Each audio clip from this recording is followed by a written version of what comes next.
حسین حسین حسین حسین حسین حسین یا حسین حسین الغریب الغریب الحسین حسین الشہید الشہید الحسین حسین الغریب الغریب الحسین حسین الشہید الشہید الحسین. رب اعوذ بک من همزات الشیاطین واعوذ بک رب ان یحضرون. بسم اللہ الرحمن الرحیم. الحمد للہ الذی ہدانا لہذا وما كنا لنہتدی لولا ان ہدانا اللہ. لقد جاءت رسل ربنا بالحق والصلاة والسلام علی سید اصل ما فی الوجود سر اللہ کل موجود نقطة دائرة الوجود صاحب لواء الحمد والمقام المحمود سید عین المجدد والمصطفى الامجد وبالقاسم محمد والصلاة والسلام علی آلہ الطیبین الطاہرین المعصومین المظلومین واللعنة الدائمة الباقیة علی اعدائهم اجمعین من الآن إلی قیام یوم الدین. اما بعد فقد قال حسین بن علی علیہم الصلاة والسلام الا ان الدعی قد رکز بین اثنتین بین السلة والذلة وہیہات من الذلة. سرکار سید الشہداء کا مشہور ترین جملہ کہ جس میں آپ ارشاد فرماتے ہیں کہ آگاہ ہو جاؤ اس پست صفت انسان کہ جو کہ پست صفت انسان کا بیٹا ہے، نامراد کہ جو ایک نامراد کا بیٹا ہے. اس نے ہم کو اس دوراہے پہ لا کے کھڑا کر دیا ہے کہ جس کا ایک راستہ اسلحوں کا یا موت کا راستہ ہے اور دوسرا راستہ ذلت کا راستہ ہے. ہیہات کہ ہم ذلت کے نزدیک جائیں یا نعوذ باللہ ذلت کو قبول کریں. اس کے ضمن میں خطبہ جناب زینب سلام اللہ علیہا اور معیار عزت و ذلت کے عنوان سے جس گفتگو کا آغاز ہوا تھا وہ آج اپنے 5ویں مرحلے میں. اب تک کی گفتگو میں جو معروضات ہم نے آپ کی خدمت میں عرض کیے، سب سے بنیادی چیز کی عزت اور ذلت کا معنی و مفہوم. انسان کی وہ حالت کہ جو شکست کو قبول نہ کرے، مغلوب نہ ہو، اس کو عزت کہا جاتا ہے. اور اس کے مقابلے میں جو چیز ہوتی ہے، اس کے اپوزٹ ضد میں، اس کو ذلت کہا جاتا ہے. شکست کا بھی اپنا ایک مفہوم ہے کہ جو ہم نے آپ کی خدمت میں عرض کیا. اور اس کے بعد اس پہ گفتگو ہوئی کہ عزت کو حاصل کرنے کے اسباب، ذرائع کیا ہیں، وسائل کیا ہیں، کن ذریعوں سے عزت حاصل کی جاتی ہے یا کی جا سکتی ہے. اس میں سب سے پہلی چیز کی جس پہ گفتگو ہوئی تھی وہ یہ کہ انسان اللہ والا ہو جائے، اپنے وجود کو اللہ کے لیے وقف کر دے، اللہ کے حوالے کر دے. یعنی سارے کام صرف اور صرف اللہ کی مرضی کے مطابق کرے اور صرف اللہ کے لیے کرے، کیونکہ ساری عزت اللہ کے پاس ہے اور اللہ ہی سب کو عزت دیتا ہے. ایک پوری مکمل گفتگو ہوئی تھی اور اسی سلسلے میں وہ امام کی جو سردار ہے صاحبان عزت کا، یعنی سرکار سید الشہداء کی جنہوں نے عشق الہی میں عزت کو باقی رکھنے کے لیے اتنی بڑی قربانی انجام دی، ان کے جملے اور بعض باتوں کو ہم نے پیش کیا. اور اس کے بعد پھر عزت کو حاصل کرنے کے بعض دوسرے اسباب کو ذکر کیا. ظاہر ہے کہ اس میں گفتگو نہیں ہو سکتی تھی. اہل بیت کو اپنا ہم آئیڈیل بنائیں، رسول اللہ صلی اللہ علیہ وآلہ وسلم کو اپنا اسوہ بنائیں، ان کی اطاعت کریں، معصومین کی قرآن مجید سے متمسک ہوں، اپنے اندر بصیرت پیدا کریں، غفلت سے اپنے آپ کو محفوظ رکھیں. یہ ساری چیزیں ہیں کہ اس کے بعد ہم اپنے آپ کو عزت سے نزدیک کر سکتے ہیں اور ذلت سے محفوظ رکھ سکتے ہیں۔ کل کی گفتگو میں جو معروضات ہم نے آپ کی خدمت میں عرض کیے وہ کہ سرکار سید الشہداء نے جو بیعت سے انکار کیا وہ اس لیے کہ بیعت یعنی یزید کے دین کو قبول کرنا، بیعت یعنی یزید کے لیڈرشپ کو قبول کرنا، بیعت یعنی یزید کی پولیٹکس کو قبول کرنا۔ سرکار سید الشہداء کا مقصد صرف انکار بیعت نہیں تھا بلکہ باطل سے مقابلہ تھا، امر بالمعروف و نہی عن المنکر تھا۔ لہٰذا آپ کا وہ جملہ کہ الا ترون الی الحق لا یعمل بہ والی الباطل لا یتناہی عنہ، کیا نہیں دیکھتے ہو کہ حق پہ عمل نہیں کیا جا رہا ہے اور باطل سے نہیں روکا جا رہا ہے؟ لیرغب المومن فی لقاء اللہ، یہ چیز مومن کو اللہ سے ملنے کے لیے، موت کے لیے رغبت دلاتی ہے۔ انی لا اری الموت الا سعادہ، میں حسین ابن علی ان حالات میں موت کو سعادت کی موت سمجھتا ہوں۔ والحیات مع الظالمین الا برما، لیکن اگر کوئی ان حالات میں امر بالمعروف و نہی عن المنکر کے فریضے کو، وظیفے کو انجام نہیں دیتا اور ظالمین کو خاموشی سے قبول کر لیتا ہے، چپ رہ جاتا ہے، تو امام کہتے ہیں کہ ان کو یعنی اس کو انہوں نے ایکسیپٹ کر لیا۔ یہ ایکسیپٹ کرنا، قبول کرنا، یہ ذلت کی زندگی ہے۔ امام کی نگاہ میں یہ ذلت ہے۔ خوب آج اسی سلسلے کو ایک بات ہم نے آخر میں کل عرض کی تھی کہ یہ جو حکمران ہیں یہ لوگوں کے اندر مقبولیت پیدا کرتے ہیں، اور چونکہ ان کے اندر خود اپنا ایک اسی بس بات کو آگے بڑھائیں اور آج اسی جگہ سے بات کو شروع کریں، کیونکہ ان لوگوں کے اندر کوئی اپنی صلاحیت نہیں ہوتی ہے، معیار نہیں ہوتا ہے، یہ خود پست ہوتے ہیں، لہٰذا یہ چاہتے ہیں کہ عوام کا معیار بھی پست ہو تاکہ ان کی مقبولیت باقی رہے، چاہے اس وقت کی یزید کی حکومت ہو، چاہے اس سے پہلے کی حکومتیں ہوں، چاہے اس کے بعد کی حکومتیں ہوں، چاہے آج کی حکومتیں ہوں۔ یہ چاہتے ہیں کہ لوگ بیوقوف رہیں، یہ چاہتے ہیں کہ لوگ غافل رہیں، یہ چاہتے ہیں کہ لوگوں میں بصیرت نہ پیدا ہو، لوگ بے بصیرت رہیں۔ لہٰذا سرکار سید الشہداء کا وہ جملہ کہ جو آپ نے یزید کے لیے پیش کیا، یہ بات ہم نے کہیں عرض کی ہے، صرف یہاں پہ اشارہ کر کے آگے بڑھیں کہ آپ فرماتے ہیں انا للہ و انا الیہ راجعون وعلی الاسلام السلام اذ بلیت امت براع مثل یزید، اس اسلام پہ ہمارا سلام کہ جس کا البتہ پہلے کلمہ استرجاع، پھر اس کے بعد اس اسلام پہ ہمارا سلام کہ جس کا حاکم یزید جیسا چرواہا ہو۔ امت کے معیار کے پست اور بلند ہونے کا فرق یہی ہے کہ جب امت کا معیار پست ہو جاتا ہے تو حاکم خود بخود پست ہوتا ہے، یعنی پھر حاکم کا انتخاب ہو یا حاکم مسلط ہو وہ پست ہوتا ہے، اس لیے کہ امت میں وہ شعور نہیں ہوتا ہے کہ پست حاکم کے خلاف آواز اٹھائے، پست حاکم کی خرابیوں کو سمجھے، اور بلکہ بعض اوقات وہ جو پستیاں ہوتی ہیں ان کو امت پسند کرتی ہے۔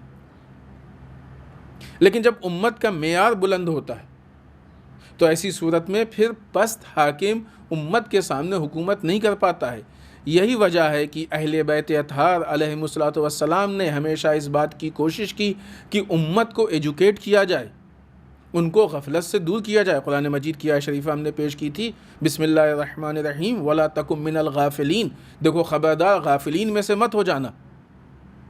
اہل بیت چاہتے تھے کہ لوگوں کے اندر بصیرت پیدا ہو، معیار بلند ہو، تاکہ یہ بلند لیڈر کو محسوس کر سکیں، قبول کر سکیں، اس کو فالو کر سکیں، اس کے پیچھے چل سکیں۔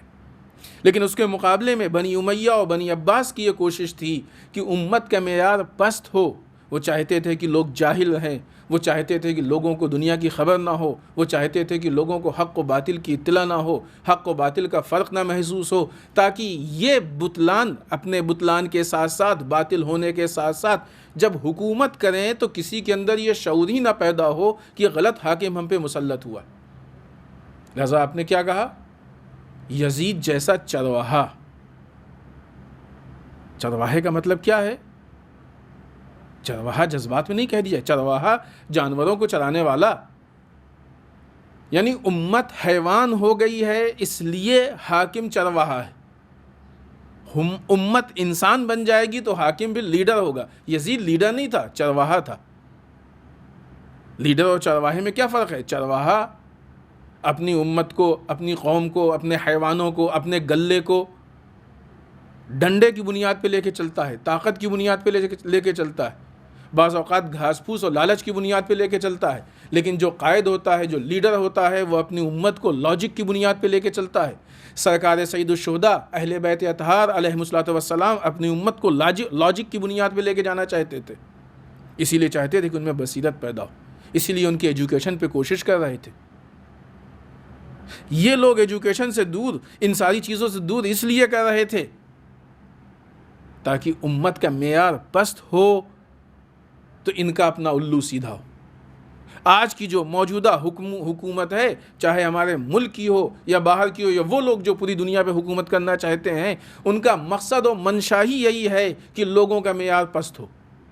ماہ مبارک رمضان کے شروع کے ایام میں جو گفتگو ہوئی ہے ایجوکیشن اور تربیت کے متعلق، اس میں اس پوائنٹ کی طرف اشارہ کرنے کی کوشش کی گئی ہے کہ وہ جو موجودہ انٹرنیشنل لیول پہ سلیبس یا ایجوکیشن کی روش ہمارے سامنے آ رہی ہے، اس میں تربیت سے دور کیا گیا ہے، کیونکہ اگر لوگوں کے اندر شعور پیدا ہو جائے گا، لوگوں کی اچھی تربیت ہو جائے گی، تو لوگ باطل کو سمجھ لیں گے، پھر باطل کی دال نہیں گلے گی۔ آج کیا وجہ یہ امت پست ہے کہ جو کرمنل افراد الیکشن جیت کے آ جایا کرتے ہیں؟ یہ امت پست ہے۔ لوگ جانتے ہیں کہ یہ وہ انسان ہے کہ جو ریپ میں جیل پولیس پکڑ چکی ہے، یہ وہ انسان ہے کہ جو مثلا چوری میں، ڈکیتی میں، نہ کن چیزوں میں، قتل میں کن چیزوں کا ملزم ہے۔ ان ساری چیزوں کے ملزم ہونے کے باوجود وہ انسان کی جس کو عام طور سے شریف نہیں سمجھا جاتا ہے، شرفا کے ساتھ نہیں اٹھتا بیٹھتا ہے، بہت سارے عیب پائے جاتے ہیں، امت اس کو اپنا حاکم کیوں چن لیتی ہے؟ اس لیے کہ امت کا معیار پست ہے۔ در واقع اسی کا نام ذلت ہے۔ ایک ذلیل انسان کو اپنا لیڈر جو امت چن لے، وہ امت صاحب عزت کیسے ہو سکتی ہے؟ سرکار سید الشہداء یہی چاہتے تھے کہ اس امت کو ذلت سے نکال کے عزت تک پہنچا دے، کیونکہ امت کی ذلت اس کے غفلت کی بنیاد پہ ہے۔ آج بھی ہماری عزاداری اور مجالس کا آؤٹ پٹ اور جو نتیجہ ہو، ان میں سے ایک بہت اہم نتیجہ یہ ہے کہ لوگوں کے اندر وہ شعور پیدا ہو جائے کہ لوگ غفلت سے بیدار ہو جائیں، ان کو احساس عزت ہو جائے کہ وہ صاحب عزت ہیں، تاکہ وہ ذلیل لوگوں کو بعنوان حاکم قبول نہ کریں، پست لوگوں کو بعنوان حاکم قبول نہ کریں۔ اگر لوگوں میں شعور پیدا ہو جائے تو یہ سارے مسائل خود بخود حل ہو جائیں گے۔ جب ایسے افراد پارلیمنٹ میں ہوں گے جن کے اوپر خود ریپ کے الزام لگ چکے ہوں، خود قتل کے الزام لگ چکے ہوں، کئی کیس چل رہے ہوں، تو ایسی حکومت میں کیا ہم امید رکھ سکتے ہیں کہ یہ بیٹی بچاؤ کا نعرہ صحیح ہے، اور جو لوگوں کے روزگار کا اور فلاں کا اور ہندوستان کو مثلا ہم جو ہے وہ ہر طرح کے جرائم سے پاک کر دیں گے، یہ نعرے صحیح ہیں؟ کیسے ہو سکتا ہے؟ جو انسان اپنے آپ کو جرائم سے پاک نہ کر پایا ہو، وہ ہندوستان کو یا کسی اسٹیٹ کو کیسے جرائم سے پاک کر دے گا؟ جس کی حکومت ہی جرائم کی بنیاد پہ بنی ہو، وہ کیسے حکومت ہندوستان کو جرائم سے پاک کرے گا؟ یہ سارے نعرے صرف دکھاوے کے نعرے ہیں، لوگوں کو بیوقوف بنانے کے نعرے ہیں۔ ان کے جھوٹ بولنے پہ تو تعجب ہے ہی ہے، لیکن اس سے زیادہ تعجب ان لوگوں پہ ہے جو اس جھوٹ کو قبول کر رہے ہیں، صحیح مان رہے ہیں۔ کتنے احمق ہیں وہ لوگ کہ جو اس بات کو صحیح مان رہے ہیں۔ کیسے امید رکھ سکتے ہیں کہ بلی دودھ کی حفاظت کرے گی؟ یہ چیزیں انسان کے شعور، انسان کے فکر، ان چیزوں سے متعلق ہے۔ خوب سرکار سید الشہداء چاہتے تھے کہ لوگوں کے اندر وہ شعور پیدا ہو، اور اس کی کوشش کی۔ جو اقوال ہیں، آپ کے جو خطبات ہیں، اور پھر اس کے بعد جناب سیدہ زینب سلام اللہ علیہا کے جو خطبات ہیں، لہٰذا جناب زینب سلام اللہ علیہا باوجود اس کے کہ آپ کے پاس دنیا کا بہت زیادہ رنج، بہت مصیبتوں کو برداشت کر کے آئی تھیں، حادثہ کربلا کو دیکھ کے آئی تھیں، سب کچھ اس کے باوجود آپ نے یہ کوشش کی کہ اہل بیت اطہار علیہم الصلوۃ والسلام کی تحریک، بالخصوص کربلا کی تحریک کو باقی رکھے، اور اسلام یہ چاہتا ہے کہ یہ تحریک قیامت تک باقی رہے، اور یہی وجہ ہے کہ بہت زیادہ تشویق کی گئی ہے سرکار سید الشہداء کے قبر کی زیارت کی، اور بہت زیادہ تشویق کی گئی ہے سرکار سید الشہداء کے مصائب و آلام و ذکر کی، جنہیں ہم مجلسیں کہتے ہیں، روایات ہیں ان کے لیے تاکہ ہر زمانے میں امت اپنے معیار عزت و ذلت کو، ہر زمانے میں امت اسلام ناب محمدی کو، خالص دین کو پہچان سکے، اس کو اپنا سکے۔ لہذا ثانیہ زہرا سلام اللہ علیہا نے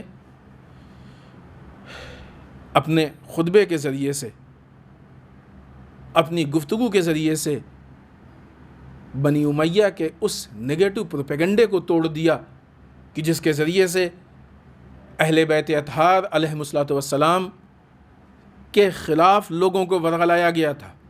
اس نگیٹو پروپیگنڈے کو توڑ دیا کہ جس کے ذریعے سے بنی امیہ نے اپنی جھوٹی ساکھ بنائی تھی۔ اس نگیٹو پروپیگنڈے کو توڑ دیا گیا کہ جس کے ذریعے سے بنی امیہ نے لوگوں کے درمیان ایک جھوٹا دین پیش کیا تھا۔ اس نگیٹو پروپیگنڈے کو توڑ دیا گیا کہ جس کے ذریعے سے بنی امیہ نے لوگوں کے اوپر اپنی حکومت کو باقی رکھا تھا۔ اور آپ دیکھیں کہ سرکار سید الشہداء کی اس تحریک کو آگے بڑھا کے جناب زینب سلام اللہ علیہا جب کوفے اور شام پہنچی ہیں تو اس کے بعد کوفے کے حالات بھی تبدیل ہو گئے ہیں۔ یوں کہا جائے کہ کوفے میں بھی انقلاب آ گیا اور شام کے حالات بھی تبدیل ہو گئے ہیں، یعنی شام میں بھی انقلاب آ گیا۔ یعنی کوفے والوں نے بھی معیار عزت کو محسوس کیا، شام والوں نے بھی محسوس کیا۔ کوفے والوں نے بھی حقیقت کو پہچانا، شام والوں نے بھی حقیقت کو پہچانا۔ لہٰذا کچھ پوائنٹ جو سب سے پہلے ہم کوفے سے متعلق آپ کی خدمت میں عرض کریں۔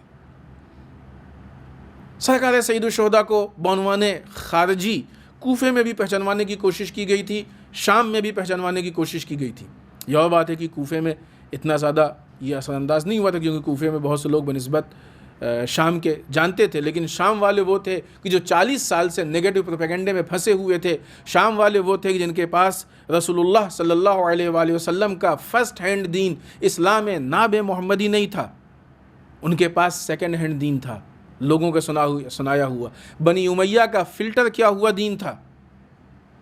لہٰذا ان کے اوپر یہ نیگیٹو پروپیگنڈا زیادہ اور جلدی اثر انداز ہوا۔ بنی امیہ کے اپنے مزاج کے مطابق دیا ہوا دین تھا، وہ دین کہ جو بنی امیہ کے ذریعے اور اس کے وسیلے سے لایا گیا تھا، وہ دین تھا۔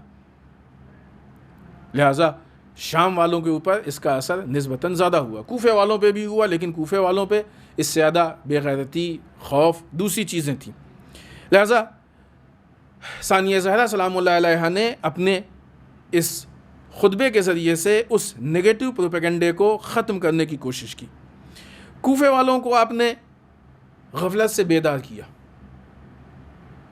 اگرچہ ان کے غافل ہونے کے پیچھے کیا ریزن تھا، کیوں غافل تھے، یہ ایک عجیب بات ہے۔ وہ لوگ کہ جو خط پہ خط لکھ چکے ہیں کہ امام آ جائیے، امام آپ نہیں آئیں گے تو ہماری ہدایت کون کرے گا، فلاں فلاں، خوب شاید ان حالات سے غافل تھے کہ امام کے آنے کے بعد کیا حالات ہیں، شاید اپنی ذمہ داریوں سے غافل تھے، شاید ان مراحل سے غافل تھے جو پیش آنے والے تھے، شاید اسلام کے ویلوز سے غافل تھے، عشق الہی سے غافل تھے، جو قربانیوں کی ضرورت تھی ان سے غافل تھے۔ بہرحال ثانیہ زہرا سلام اللہ علیہا کے اس خطبے کے ذریعے سے جو کوفے میں، یہاں چونکہ ابھی کوفے کی بات ہو رہی، کوفے کے میں آپ نے ان لوگوں کو غفلت سے بیدار کیا، ان کو جگایا، بے ہوش تھے ان کو ہوش میں لائی، اور ان ساری چیزوں کے عوض میں کوفے والوں کو بتانے کی، سمجھانے کی کوشش کی کہ یہ جو حرکت تم نے کی ہے اس کے مقابل میں عذاب الہی کی شدت کیا ہے، عذاب الہی کی شکل کیا ہے، کس شکل میں اور کس حد تک عذاب الہی تم تک آ سکتا ہے، یہ کوفے والوں کو بتانے کی کوشش کی، جس کا کوفے والوں پہ ایسا اثر ہوا کہ جو انسان دیکھ سکتا ہے۔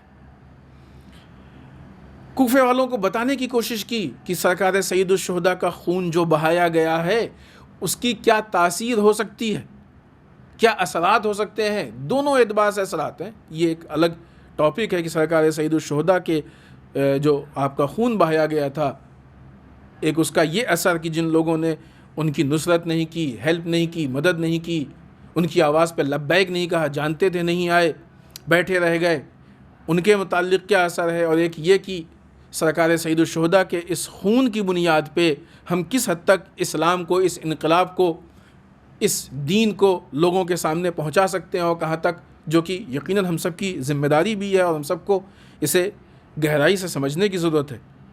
لہٰذا آپ نے یہ بتانے کی کوشش کی کہ کس حد تک جو ہے اس کا اثر ہوگا۔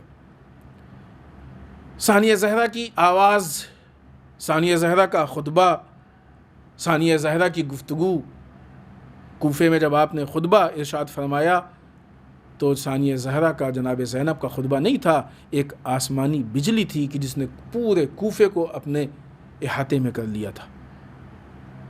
پورے کوفے کے اوپر وہ بجلی چمک گئی تھی اور جس کا فرق بھی لوگوں کے سامنے آنے لگا۔ انہوں نے کربلا کے ان مظالم کو، ان واقعات کو کہ جو ظالم لوگوں کے ذریعے سے کربلا کے ان حالات کو کہ جو کہ ان بدبخت لوگوں کے ذریعے سے رونما ہو رہے تھے، ان کو لوگوں کے سامنے اجاگر کرنے کی کوشش کی۔ ان ساری چیزوں کے ذریعے سے ثانیہ زہرا سلام اللہ علیہا جو اصل نتیجہ لینا چاہتی تھیں وہ یہ، اور یہ چیز وہ ہے کہ جو کوفے اور شام میں ایک الگ الگ جہیز سے ہے لیکن دونوں جگہ پہ، وہ یہ کہ ابن زیاد سرکار سید الشہداء کے قتل کی حقیقت کو تبدیل کرنا چاہتا تھا، حقیقت کو بدلنا چاہتا تھا، اس کی ماہیت کو بدلنا چاہتا تھا، اس پوری تحریک کربلا کے رخ کو تبدیل کرنا چاہتا تھا۔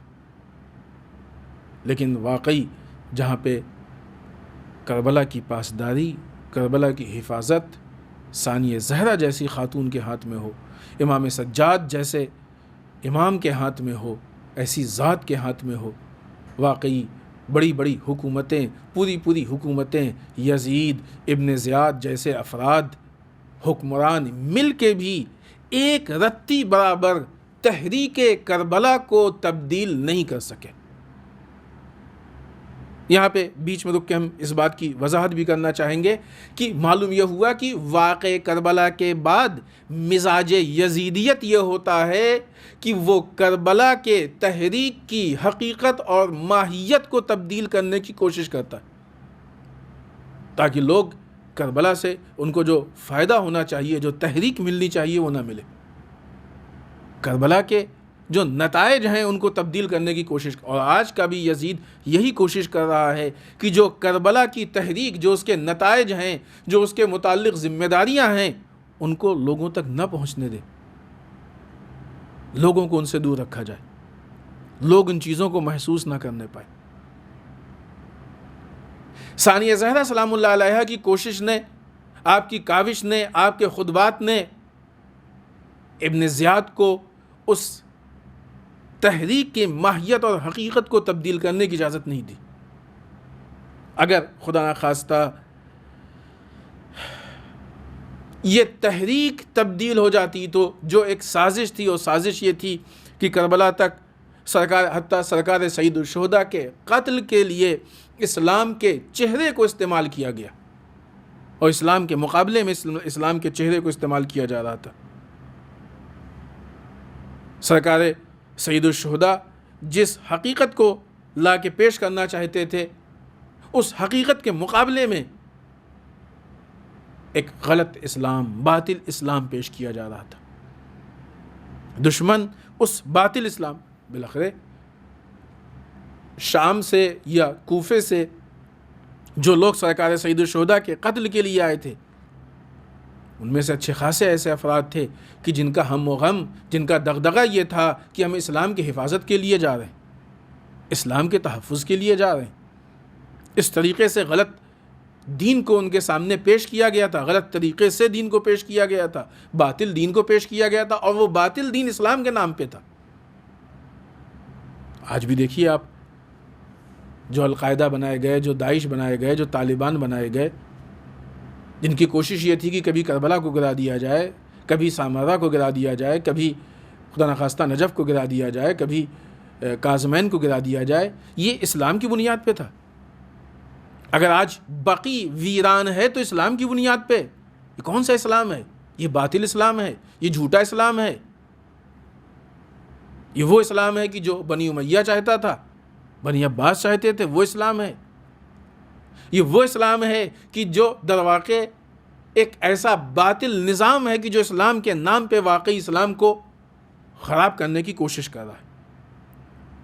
لہٰذا اسلام کے چہرے کو استعمال کر کے اسلام کو نقصان پہنچانے کی کوشش کی گئی۔ ثانیہ زہرا سلام اللہ علیہا نے اس یزیدیت کے چہرے کے اوپر جو اسلام کا نقاب تھا، اسلام کا ماسک تھا، اس کو نوچ لیا اور اس کی حقیقت کو لوگوں کے سامنے لا کے رکھ دیا کہ دیکھو یہ حقیقت ہے۔ لہٰذا جب بھی کبھی باطل اسلام کو استعمال کر کے اسلام کو نقصان پہنچانا چاہے تو اس وقت ثانیہ زہرا سلام اللہ علیہا کی روش پہ چلتے ہوئے ہم ان کے چہروں پہ سے نقاب کو نوچ دیں تاکہ لوگوں کو حقیقت معلوم ہو جائے۔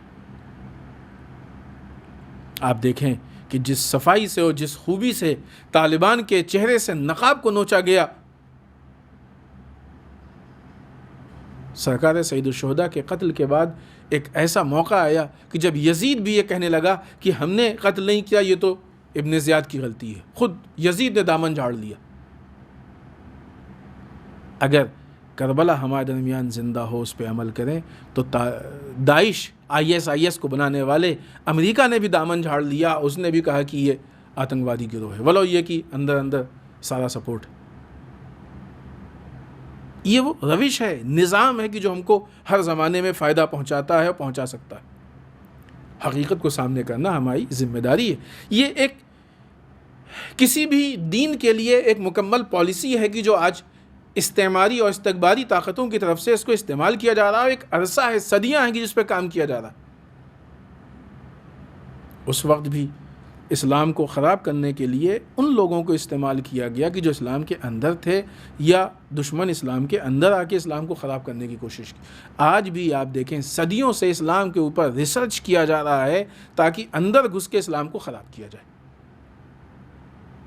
لیکن اگر مقابلے میں عزاداری کی حقیقت و ماہیت زندہ ہے، ثانیہ زہرا سلام اللہ علیہا کی سیرت کی ہلکی سی ایک چمک، ایک رمق ہمارے اندر زندہ ہے، موجود ہے، تو اس طرح کی سازشوں کو ہم ناکام کر سکتے ہیں۔ اور آج سیم یہی سازش، یہی حالات ہم کو اپنے ملک میں اپنے ہندو برادران کے درمیان بھی نظر آ رہے ہیں۔ آج کچھ افراد ہندو مذہب، البتہ جو اصل مذہب سناتن مذہب ہے، سناتن دھرم، ہندو مذہب کو جو لوگ برباد کرنا چاہ رہے ہیں یا برباد کر رہے ہیں، وہ ایسا نہیں ہے کہ ہندو نہیں ہے، خود ہندو کے نام پہ ہی ہندو مذہب کو برباد کر رہے ہیں۔ اس مسئلے کو، اس مشکل کو مختلف عنوان سے ہی پیش کیا گیا ہے، اور اسلام میں تو باقاعدہ پوری اس کی تاریخ اور پورا پس منظر موجود ہے، اس پہ مسلسل گفتگو بھی ہوتی ہے، کربلا سے متعلق اور دوسری جنگوں سے متعلق بہت ساری چیزیں ہیں۔ لیکن ہندوستان ملک کے اعتبار سے ہندوستان کی آزادی کے بعد ابتدا میں ایک موقع پہ جب اس طرح کی گفتگو کی گاندھی جی نے، اور پوری ان کی گفتگو ہے، اور پورے وہ حالات ہیں کہ جس فیلنگز کی کوشش کی گئی ہندو مسلم اور آپس میں تعصب کی کوشش کی گئی اور حالات خراب کرنے کی کوشش کی گئی کہ یہ ان کو خراب کر دیں گے، وہ ان کو خراب کر دیں گے، تو بہت خوبصورت جملہ تھا جو گاندھی جی نے کہا تھا، اور وہ حقیقت ہے جو آج سامنے نظر آ رہی ہے، وہ یہ کہ صرف ہندو ہی اپنے آپ کو، اپنے دھرم کو برباد کر سکتا ہے۔ ظاہر سی بات ہے کہ دوسرے مذہب کو کیسے جا کے آج جو حالات پیش آ رہے ہیں، جو مشکلات ہیں، جو دوسروں کے لیے مشکلات ہیں، وہ بہت محدود ہیں، مختصر ہیں،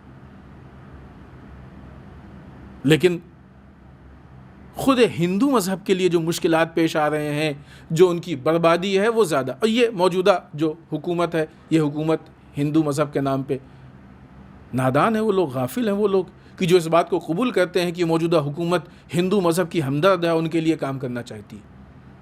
ایسا کچھ نہیں ہے، یہ صرف دھوکہ ہے، دھوکے کے علاوہ کچھ اور نہیں۔ دھوکے باز لوگ ہیں جو دھوکہ دینا چاہتے ہیں، بس ان کو اپنے اقتدار اور اپنے جو مفاد اور مقاصد ہیں ان تک پہنچنا ہے، اور ان مفاد، جو بھی ان کے اپنے مفاد ہیں، ان مفاد کو حاصل کرنے کے لیے یہ استعمال کر رہے ہیں صرف مذاہب کو۔ ورنہ کیا آج اس حکومت میں، اس حکومت کی وجہ سے ہمارے ہندو برادران محفوظ ہیں؟ کیا ہندو برادران کی جاب نہیں گئی؟ کیا ہندو برادران کا قتل عام نہیں ہوا؟ کیا ان کی لڑکیوں کے ساتھ زیادتی نہیں ہوئی؟ کیا جو اقتصادی پرابلمس ہیں، مشکلات ہیں، اس کا وہ شکار نہیں ہوئے؟ کون سی ایسی مشکل ہے اور کون سی ایسی پرابلم ہے کہ جو صرف ان لوگوں کے ساتھ آئی ہے کہ جو ہندو نہیں ہے اور ہندوؤں کے ساتھ نہیں؟ کوئی بھی پرابلم اگر ہمارے ملک میں جنم لیتی ہے، وجود میں آتی ہے، تو سب سے زیادہ اگر اس کا کوئی شکار ہوتا ہے تو ہمارے ہندو برادران۔ تو یہ ہر مذہب کے حالات ہیں، چاہے وہ مسلمان ہو، چاہے وہ ہندو ہو، چاہے کوئی بھی ہو۔ سب سے پہلے ہمیں ان لوگوں کو پہچاننا ہوگا کہ جو ہمارے مذہب کے اندر سے ہمارے مذہب کو خراب کرنے کی کوشش کر رہے ہیں، خراب کرنا چاہ رہے ہیں۔ خب بہرحال یہ بیچ میں ایک بات آئی تھی، ہم نے عرض کر دی۔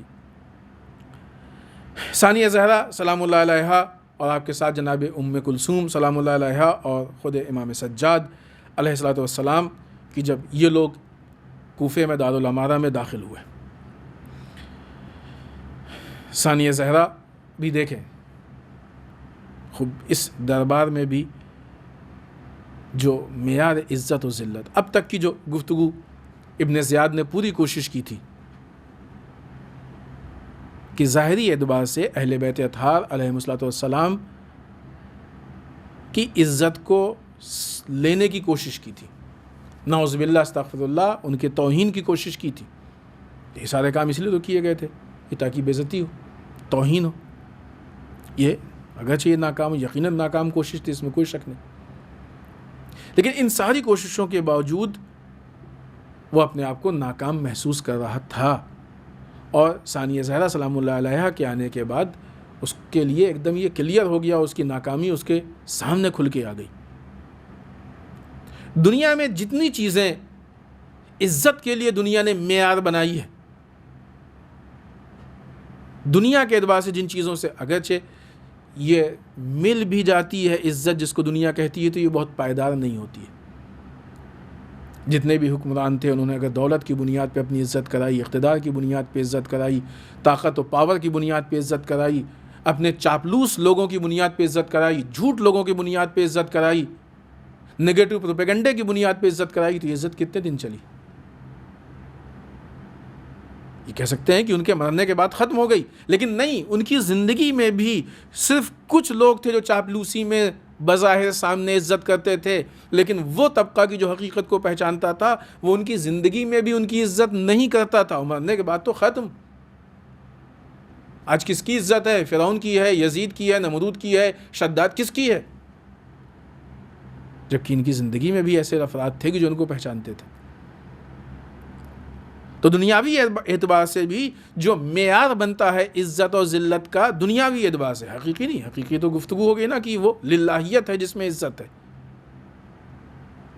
وہ عزت بھی بہت زیادہ باقی نہیں رہتی ہے۔ ثانیہ زہرا سلام اللہ علیہا جب دربار میں داخل ہوئیں تو بظاہر دنیا نے جو بھی معیار بنائے تھے ابن زیاد تخت حکومت پہ، یہ قیدی کی شکل میں، اس کے جسم پہ قیمتی لباس، اہل حرم کے جسم پہ معمولی لباس، لیکن نہیں، یہاں پہ اتنا بڑا واقعہ کربلا ہو چکا ہے، ابھی تازہ واقعہ ہے، جنازے دفن نہیں ہوئے ہیں، کربلا میں ریگزارے گرم پہ چھوڑ کے آئے ہیں، یہ ساری چیزیں ذہنی اور فکری اعتبار سے فرق ڈالتی ہیں۔ اسیری کا عالم ہے، بازار سے لایا گیا ہے تاکہ یہ متوجہ ہو سکے نعوذ باللہ کہ کس طریقے سے ابن زیاد کے پاس پاور ہے، عزت ہے، لیکن ان ساری چیزوں کے باوجود جب ثانیہ زہرا دربار میں داخل ہوئیں تو اس طریقے سے آپ دربار میں گئیں کہ دربار کی ہیبت کا اثر آپ نے نہیں لیا، ابن زیاد کی پرواہ نہیں کی، ابن زیاد کا کوئی مثلا سے نوٹس نہیں لیا، جا کے دربار میں بیٹھ گئی، کیونکہ وہ اپنی جس عزت کا قائل تھا وہ جھوٹی عزت تھی، درواقع عزت تھی ہی نہیں، وہ طاقت، مال و دولت، پاور، اقتدار کی بنیاد پہ خریدی ہوئی ایک ایسی شکل تھی کہ جس کی مثال پانی کے اوپر کے بلبلے جیسی تو ہو سکتی ہے، عزت اس کو نہیں کہا جا سکتا۔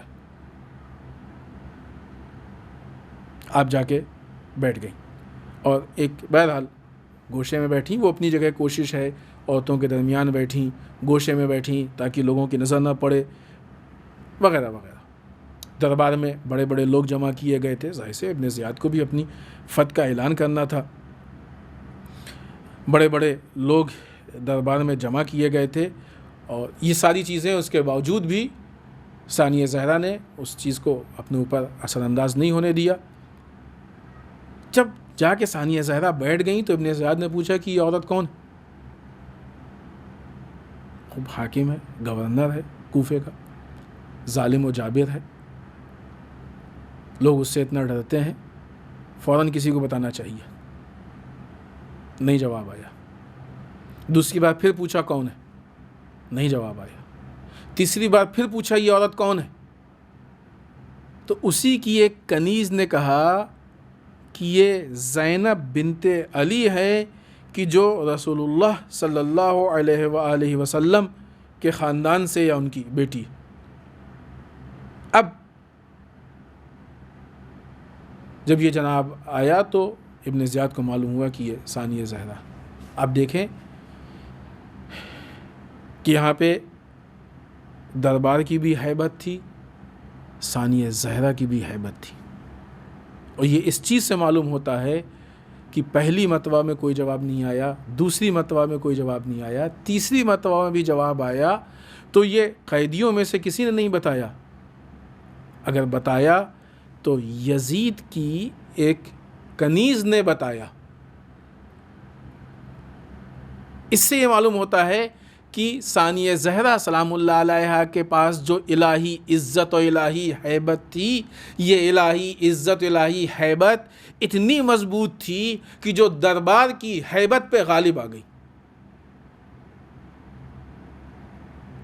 دوسرے الفاظ میں یوں کہا جائے کہ وہ افراد کہ جو مادیات میں محدود ہوتے ہیں وہ دربار سے مرعوب ہو جاتے ہیں، وہ عہدوں سے مرعوب ہو جاتے ہیں، وہ لباس سے مرعوب ہو جاتے ہیں، رعب میں آ جاتے ہیں، دنیا داری سے رعب میں آ جاتے ہیں۔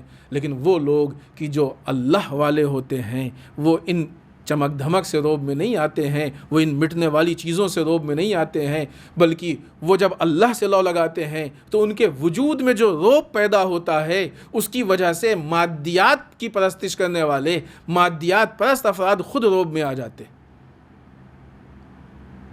خب یہاں پہ آج ہم اپنی گفتگو کو ختم کرتے ہیں، کیونکہ ابھی بات پھر یہاں سے بڑھ گئی ہے، اور چونکہ آج کی شب بعض روایات کے اعتبار سے امام علی بن موسیٰ رضا علیہ السلام کے شہادت کی شب ہے، لہٰذا ان کی سیرت سے متعلق ایک پوائنٹ اور چند جملے مصائب کے اور زحمت تمام۔ امام علی بن موسیٰ رضا علیہ السلام کو مامون نے قتل کروایا تھا۔ خب مامون مشہور یہ تھا کہ وہ علم دوست ہے، لیکن وہ حقیقت نہیں ہے، انشاءاللہ کسی موقع پہ ہم اس بات کو ظاہر کریں گے۔ اس کے قتل کروانے کے پیچھے بہت سارے علل و اسباب تھے، اس میں سے ایک وجہ صرف ہم یہاں پہ ذکر کریں گے اور اپنی گفتگو کو ختم کرنے کی کوشش کریں گے۔ در واقع یہ جو صاحبان اقتدار اس طرح کے ہوتے ہیں، ان کی کوشش یہ ہوتی ہے کہ وقت کا جو امام ہے بہت زیادہ وہ لوگوں سے رابطے میں نہ آنے پائے، لوگوں کے بیچ میں امام کی شخصیت نہ بننے پائے، لوگوں کے اوپر امام کا جو علم ہے، جو کردار ہے، اس کا اثر نہ پڑنے پائے۔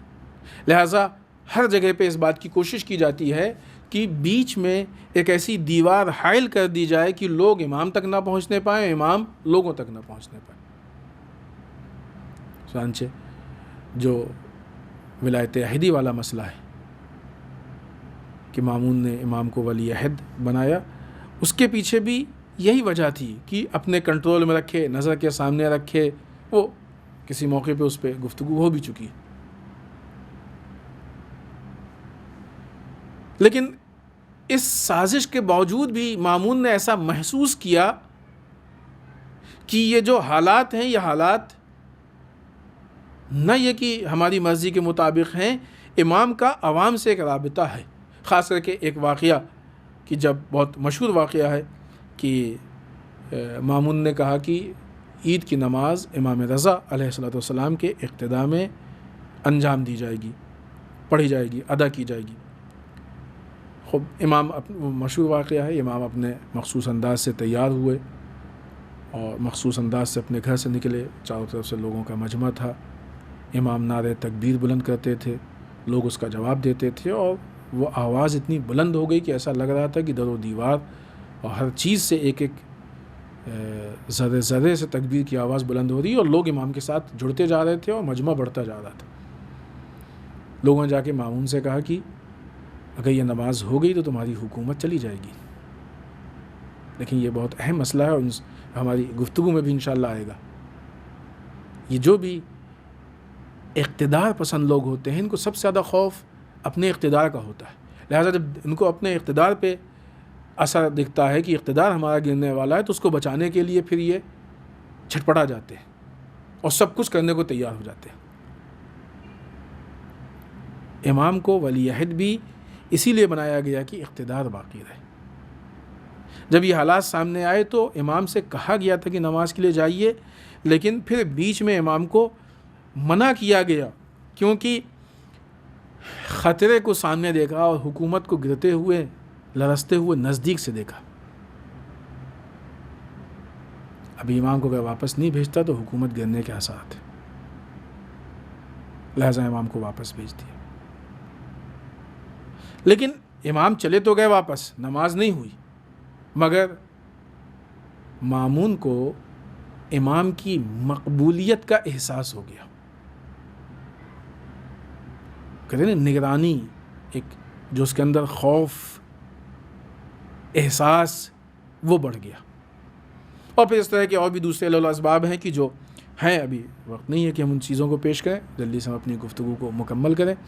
ان سارے حالات کو نظر میں رکھتے ہوئے جب مامون کو ایسا لگا کہ یہ ساری کوششیں بیکار ہیں اور کسی بھی کوشش کی بنیاد پہ لوگوں کے دلوں سے امام کی مقبولیت کو ختم نہیں کیا جا سکتا ہے، امام روز بروز مضبوط ہوتے جا رہے ہیں.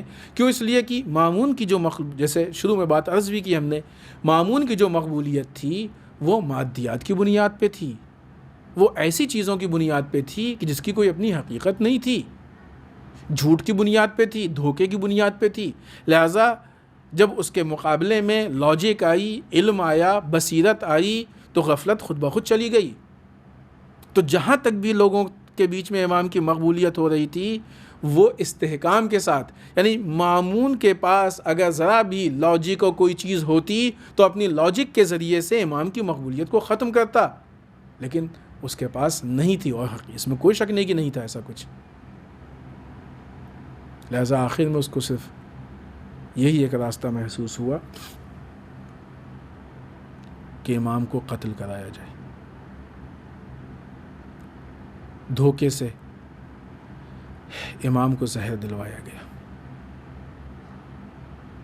اتنا کمزور تھا. دیکھیں آپ نظام کو، نظام کے غالب ہونے کو پہچانے. لوگوں کو ایسا لگتا ہے کہ طاقت عہدے اور حکومت میں ہوا کرتی ہے. اتنا کمزور تھا مامون، اتنا کمزور تھا کہ حاکم ہونے کے باوجود بھی یہ نہیں کہہ سکا کہ ہم نے قتل کرایا. اسے معلوم تھا کہ ابھی حالات تبدیل ہو جائیں گے. واقعی اگر وہ حق پہ تھا، اپنے کو حق پہ سمجھتا تھا، اپنے اندر طاقت کو سمجھتا تھا، اقتدار کو سمجھتا تھا، تو دربار میں آ کے امام کی غلطی کو سامنے پیش کرتا اور نعوذ باللہ کہتا کہ یہ سزائے موت دی جا رہی ہے. لیکن کمزوری کا یہ عالم کہ زہر بھی دلوایا تو جا کے، جسے کہتے ہیں مگرمچھ کے آنسو بہا کے بتایا کہ مامون یہ بھی نہیں بتا سکتا ہے کہ ہم نے مروایا ہے. یہ صاحبان اقتدار کا ایسا حشر ہوتا ہے اور یہ ان کا نتیجہ ہوتا ہے کہ جو لوگ للہیت کو چھوڑ کے مادیت کے پیچھے بھاگتے ہیں. لہذا عزت نظام اسلام میں ہے اور اس کے مقابلے میں آنے والی چیز، چاہے وہ وقت کی حکومت ہی کیوں نہ ہو، اس میں سوائے ذلت کے کچھ اور نہیں ہے، اور اتنا ذلیل تھا مامون کہ وہ ذرا بھی امام کے خلاف ایک حرف نہیں کہہ سکا۔ امام 8ویں امام کی یہ شہادت ہے، 9ویں امام کا کمسنی کا عالم تھا، 9ویں امام آئے، وہ پوری روایت ہے، باجاز امامت آئے 9ویں امام، آنے کے بعد آپ نے اپنے بابا کو غسل دیا، نماز پڑھائی اور جنازے کو لے جایا گیا، جنازے کو دفن کے لیے لے جایا گیا، جنازے کو دفن کیا گیا۔ عزیزان محترم، ائمہ کی زندگی میں جو شہادت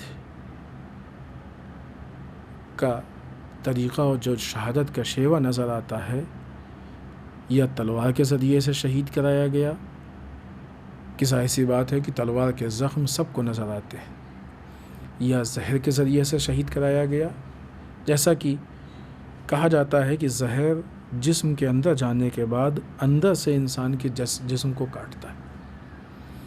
زہر وہ چیز ہے کہ جس کے زخم لوگوں کو نظر نہیں آتے ہیں، سوائے اس کے کہ جس کو زہر دیا جائے وہ اندر سے تڑپتا ہے۔